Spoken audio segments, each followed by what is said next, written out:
If you're asking how to get your normal self back, it's usually because you don't feel broken in a dramatic way. You just don't feel like yourself anymore. You're functioning, you're working, you're responding. But that version of you that used to feel sharper, lighter, more present, more alive feels far away. And if you want the full process that actually helps rebuild that state step by step, I laid it out clearly in the guide. But even just understanding this explanation tends to hit people because it reframes the problem in a way they've almost never heard before. Here's the first thing most people miss. You didn't lose your normal self. You adapted away from it. At some point, being fully present, emotionally open, mentally flexible stopped feeling safe or useful. Maybe life got heavier. Maybe responsibilities stacked up. Maybe stress stopped being temporary and became the background noise of your life. And your nervous system did what it's designed to do. It optimized for survival, not for feeling good. That's an important distinction. Survival mode doesn't mean panic attacks or constant anxiety. For most people, it looks way quieter. Less emotion, less curiosity,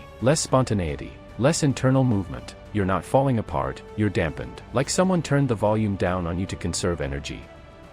And because this happens gradually, you don't notice it as a change. You just wake up one day and realize you don't really remember what it felt like to feel normal. This is where most advice goes wrong. People tell you to get motivated, find yourself again, push through, or rest more. But none of that addresses the real issue, because your nervous system isn't trying to thrive, it's trying to not overload. When a system has been under pressure for too long, it doesn't collapse. It narrows. It reduces input. It keeps you functional, but flat. That flatness is not a personality flaw. It's a protective response. Your system decided that being less sensitive, less reactive, less emotionally engaged was the safest way to keep going. And the longer you live like that, the more it feels like that's just who you are now. The key shift, and this is where things start to click, is realizing that your normal self doesn't come back through effort. You don't think your way back into it. You don't force joy or energy or clarity. Those things return automatically when your nervous system believes it can afford them again. Feeling alive costs energy. Being present costs energy. Emotional range costs energy. Mental sharpness costs energy. If your system doesn't believe there's enough safety or recovery to support that, it won't let you access it. Not because it's broken, but because it's efficient. This is also why sleep alone often doesn't fix the problem.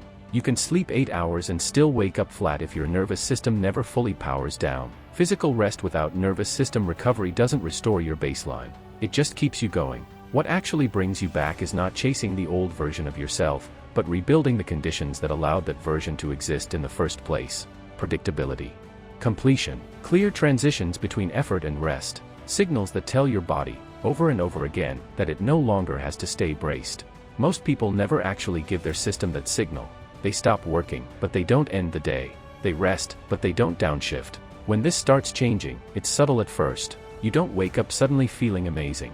You notice that things don't feel as heavy. Your thoughts don't stick as hard. Your reactions soften. You laugh more easily. You feel moments of clarity that used to be rare. And then you realize those moments are lasting longer. That's not you fixing yourself. That's your nervous system letting go of unnecessary protection. This is why trying to be yourself again directly never works. It's backwards. You don't access your real self by pushing toward it. You create safety, and your real self comes back on its own. The guide goes deep into how to do this in a practical way, not affirmations, not mindset shifts, not pretending everything's fine, but real, physical signals that teach your system it doesn't need to stay contracted anymore. Once those signals are consistent, your baseline changes without effort. And this is the part people find most relieving. You were never gone. You didn't lose anything. You just adapted too well for too long. Getting your normal self back isn't about becoming someone new.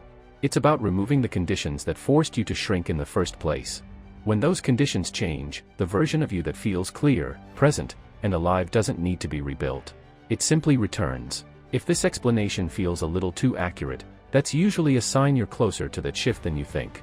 And if you want the full roadmap that shows how to move your system out of survival and back into regulation, it's all laid out in the guide. Not as theory, not as motivation, but as a process that actually brings you back online, without forcing, without numbing, and without pretending.